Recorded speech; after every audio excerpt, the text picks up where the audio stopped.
Hello student, I am Falak Danis and you are watching my YouTube channel that name is Wala Study Point.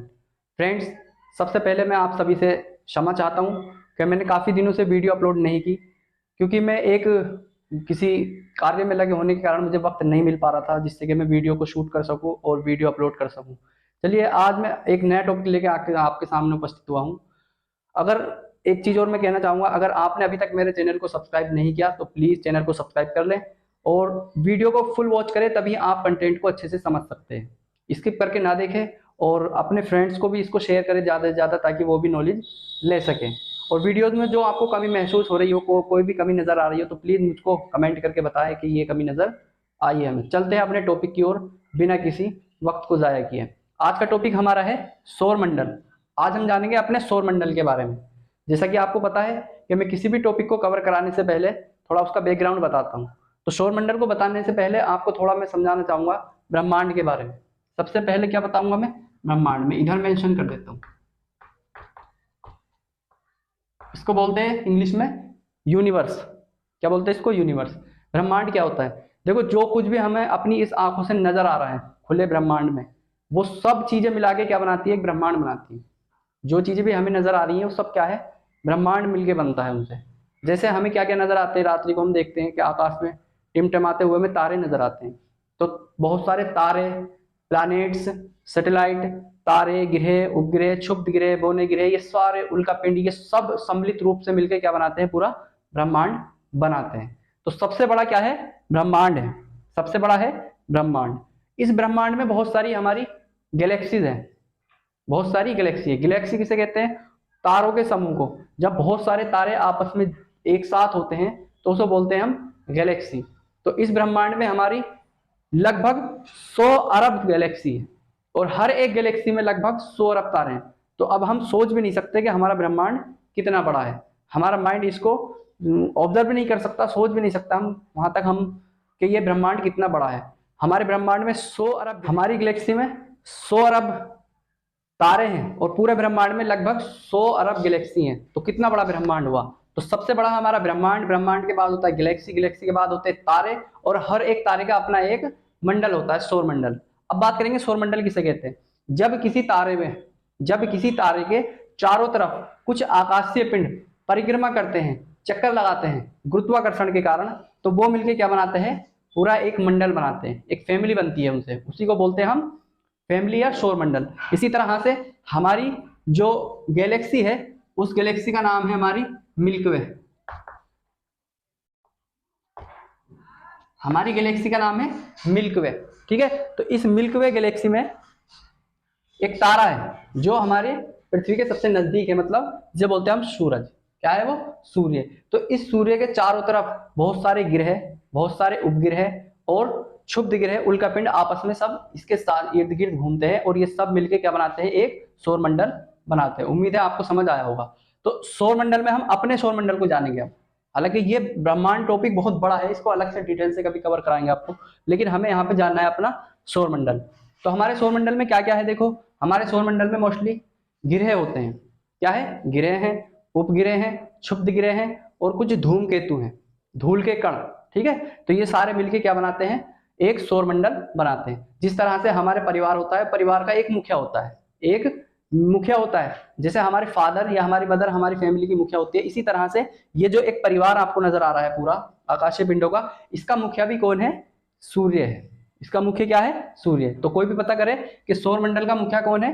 सूर्य है। जिस तरह से हमारी family में हमारे पिताजी मुखिया होते हैं और हमारी फैमिली की जो इनकम होती है वो पिताजी से होती है और सबको जो प्रोवाइड किया जाता है पैसा वो पिताजी द्वारा प्रोवाइड किया जाता है। इसी तरह से तो हमारे सौर मंडल में जितने भी ग्रह आपको नजर आ रहे हैं, या क्षुब्ध ग्रह या बौना ग्रह या फिर उपग्रह, इन सबको जो एनर्जी मिलती है वो किससे मिलती है? सूर्य से मिलती है। तो यहाँ पे एक क्वेश्चन पुट अप किया जाता है कि हमारे सौर मंडल का मुख्य कौन है? मुखिया कौन है? सूर्य है। और ऊर्जा का केंद्र क्या है? वो भी सूर्य है। सभी को ऊर्जा किससे मिलती है? सूर्य से मिलती है। तो अब हमारे सौर मंडल में सबसे पहले नंबर पे सूर्य है। सूर्य एक देखता हुआ तारा है, ये हमारी पृथ्वी के नजदीक का तारा है। ठीक है। हमारे सौर मंडल का मुखिया है। ये गैसों का भंडार है इसके अंदर हाइड्रोजन और हीलियम गैसों से भरा है ये, और नाभिकीय संलयन और के थ्रू इसमें एनर्जी बनती है और वही एनर्जी पूरे सौरमंडल को मिलती है, उसी से हमारा पूरा सौरमंडल चल रहा है। और इसी के चारों तरफ सारे, पहले क्या था, बहुत पहले आदिकाल में क्या था, हमें लगता था कि सूर्य जो है वो पृथ्वी के चक्कर लगा रहा है। किसके चक्कर लगा रहा है? पृथ्वी के या ग्रहों के चक्कर लगा रहा है, जबकि ऐसा नहीं है। सारे ग्रह सूरज के चारों तरफ चक्कर लगा रहे हैं और सूरज भी अपनी गैलेक्सी का चक्कर लगाता है। तो सूरज के चारों तरफ चक्कर लगाते हैं ग्रह। कौन लगाते हैं? ग्रह। तो आप जानते हैं अपने ग्रहों के बारे में। तो हमारे सौरमंडल में कितने ग्रह हैं? 8 ग्रह हैं। कितने हैं? 8। तो सबसे पहला ग्रह जो है वो है बुध। तो ये बुध भी इसके चारों तरफ चक्कर लगाता है, ठीक है। दूसरे नंबर का है शुक्र। मैंने यहाँ पे पहले से ये एक फिगर, ये चित्र बना के रखा है ताकि इसको बनाने में ज्यादा वक्त ना लगे। अगर मैं इसको बनाता तो वीडियो लंबी हो जाती, इसलिए मैंने पहले से बना रखा है और आपको समझा देता हूँ। तो पहला जो ग्रह है वो है बुध और दूसरा है शुक्र। बुध को मरकरी बोलते हैं, शुक्र को वीनस बोलते हैं। तीसरा है पृथ्वी, ये हमारी धरती माँ जिसपे हम रहते हैं, ठीक है। इसको सब जानते हैं। तो ये भी एक ग्रह है। उसके बाद है मंगल। मंगल के बाद है बृहस्पति। बृहस्पति के बाद शनि। शनि के बाद अरुण और अरुण के बाद वरुण। ये सूर्य से दूरी के क्रम है, दूरी के क्रम में व्यवस्थित किए गए हैं। कौन सा कि कहाँ पे है? तो अगर हमसे पूछा जाता है कि सूरज के सबसे नजदीक का ग्रह कौन सा है, तो यहाँ से पता चलता है हमारा सबसे नजदीक का ग्रह कौन सा है? बुध। समझ आई होगी आपको यहाँ तक। देखो, सूरज के सबसे नजदीक का ग्रह कौन सा है? बुध। और सबसे दूर वाला ग्रह कौन सा है? तो वो है वरुण, ठीक है। इसी तरह से पता किया जाता है कि सबसे गर्म ग्रह कौन सा है। तो चूंकि सूरज है, सूरज के सबसे नजदीक बुध है, तो हम ये सोच लेते हैं कि बुध पास का है तो यहाँ पे ज्यादा गर्मी आती होगी, ज्यादा रोशनी आती होगी, इसलिए गर्म होता है, जबकि ऐसा नहीं है। सबसे ज्यादा गर्म ग्रह जो होता है वो होता है शुक्र। कौन सा होता है? शुक्र। शुक्र के बाद बुध होता है। सबसे ज्यादा गर्म ग्रह कौन सा होता है? शुक्र ग्रह होता है, ठीक है।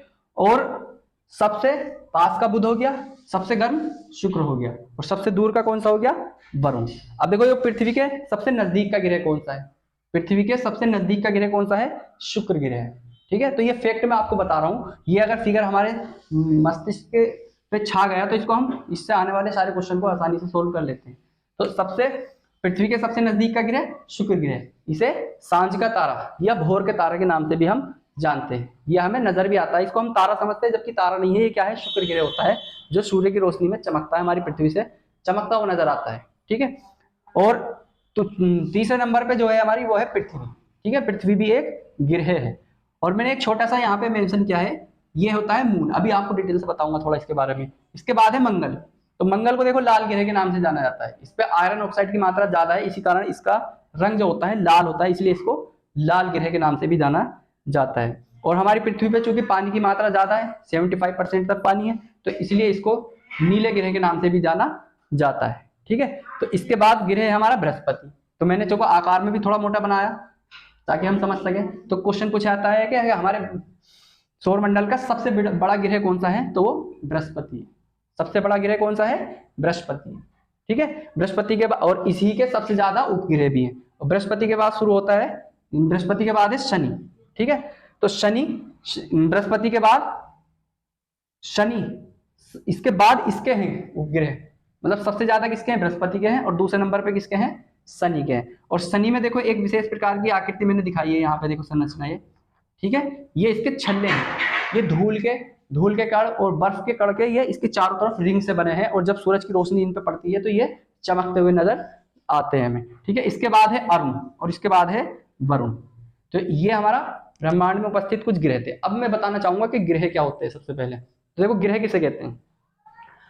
ऐसे आकाशीय पिंड जो देखने में गोल हो, जो देखने में गोल मटोल हो, उबड़ खाबड़ नहीं हो, गोल हो, ठीक है। और वो किसी एक निश्चित रास्ते पे सूर्य के चारों तरफ चक्कर लगाए। किसी एक निश्चित रास्ते पे, मतलब अपने रास्ते से भटके ना, फिक्स रास्ते पे वो सूरज की तरफ चक्कर लगाते हैं। उन्हीं को क्या बोलते हैं? हम ग्रह बोलते हैं। तो ये इसी तरह के ग्रह हैं। अब देखो, जो सूरज के नजदीक होता है वो उतना ही जल्दी चक्कर लगा लेता है। जैसे बुध जो है सूरज के सबसे नजदीक का ग्रह है, ये मात्र 88 दिन में सूरज के चारों तरफ पर एक चक्कर लगा लेता है। और हमारी पृथ्वी इससे दूर है, तो पृथ्वी सूरज के चारों तरफ चक्कर कितने दिनों में लगाती है? सबको मालूम हुआ, 365 दिन, जिसे बोलते हैं हम एक साल। मतलब एक साल में वो चारों तरफ उसके चक्कर लगा लेती है 365 दिन में। इसी तरह से देखो, जैसे जैसे हम इससे दूरी बढ़ती चली जाएगी और इसके चक्कर लगाने का जो अवधि होगी वो भी बढ़ती चली जाएगी। पास वाला ज्यादा जल्दी चक्कर लगा लेगा और दूर वाला बहुत वर्ष में एक चक्कर पूरा करेगा। तो सबसे तेज चक्कर कौन लगाता है? बुध। और सबसे कम चक्कर कौन लगाता है, सबसे अधिक समय में कौन लगाता है, वरुण। उम्मीद है आपको समझ आया होगा। तो मैं बता रहा था ग्रह क्या होते हैं, ग्रह होते हैं जो सूरज के चारों तरफ एक निश्चित रास्ते पे, एक फिक्स वे पे चक्कर लगाते हैं, वो ग्रह कहलाते हैं। ठीक है, उसके बाद दूसरा है कि उपग्रह क्या होते हैं। तो उपग्रह, चूंकि नाम से पता चल रहा है ग्रह उपग्रह, तो ग्रहों के चारों तरफ चक्कर जो लगाते हैं वो कहलाते हैं उपग्रह। तो जो बुध है, बुध का कोई भी उपग्रह नहीं है, बुध ग्रह का कोई भी उपग्रह नहीं है, इसके कोई भी चारों तरफ चक्कर नहीं लगा रहा। शुक्र ग्रह का भी कोई भी उपग्रह नहीं है, इसके चारों तरफ चक्कर नहीं लगा रहा कोई। जो पृथ्वी है हमारी, पृथ्वी का एकमात्र प्राकृतिक उपग्रह है जिसे हम चंदा मामा या चंद्रमा के नाम से जानते हैं, इसको इंग्लिश में बोलते हैं उपग्रह को सैटेलाइट। तो नेचुरल सैटेलाइट हमारा मून है, और आर्टिफिशियल हम आए दिन देखते रहते हैं कि आज ये वाला लॉन्च किया गया, आज ये वाला लॉन्च किया गया, जो कृत्रिम रूप से मानव द्वारा अंतरिक्ष में भेजा जाता है पृथ्वी के चारों तरफ चक्कर लगाने के लिए, वो होता है कृत्रिम उपग्रह। और प्राकृतिक उपग्रह है सूर्य, समझ आया, सॉरी चांद। तो आपको समझ आया होगा। तो जो ग्रह, जो आकाशीय पिंड सूरज के चारों तरफ चक्कर लगा रहे हैं वो क्या है, ग्रह। और जो ग्रहों के चारों तरफ चक्कर लगाते हैं वो है उपग्रह। एक टर्म में ना अभी आपको बार बार कहा कि क्षुब्ध ग्रह क्या होते हैं, तो ये भी कुछ आकाशीय पिंड है, बड़े बड़े पत्थर मान सकते हैं इनको, पत्थर का बहुत बड़ा पिंड मान सकते हैं, और ये चांद से भी बड़े हो सकते हैं, जितना हमारे चंद्रमा है उससे भी बड़े हो सकते हैं। लेकिन इन्हें उपग्रह क्यों नहीं कहा जाता, क्यों, क्योंकि इनका चक्कर लगाने का रास्ता फिक्स नहीं है, कभी ये इस वाली कक्षा में आ जाते हैं, कभी किसी की कक्षा में चले जाते हैं। लाइक दैट, जैसे इसके वरुण के बाद एक बोना ग्रह जिसे कहते हैं हम प्लेटो, पहले प्लेटो को ग्रह की श्रेणी में रखा गया था कि प्लेटो एक ग्रह है, अब प्लेटो को ग्रह की श्रेणी से निकाल दिया गया है, क्योंकि प्लेटो का रास्ता जो है उसके सूर्य के चारों तरफ चक्कर लगाने का फिक्स नहीं है, वो कभी किसी की कक्षा में चला जाता है, वो कभी किसी की कक्षा में चला जाता है, इसलिए उसको बोना ग्रह का दर्जा दिया गया है, उसको ग्रह का दर्जा नहीं दिया गया। उम्मीद है आपको ये समझ आया होगा। ये चूंकि मैं वीडियो ज्यादा बड़ी नहीं करना चाह रहा हूँ, इस वीडियो को मैं यहीं पे समाप्त करता हूँ। उम्मीद है आपको भी ये समझ आया होगा। मैं इस वीडियो को बस यहीं पे लास्ट करता हूँ। तो अगर आपको ये वीडियो पसंद आई है तो प्लीज वीडियो को लाइक करें, शेयर करें और मेरे चैनल को सब्सक्राइब करें। Thank you.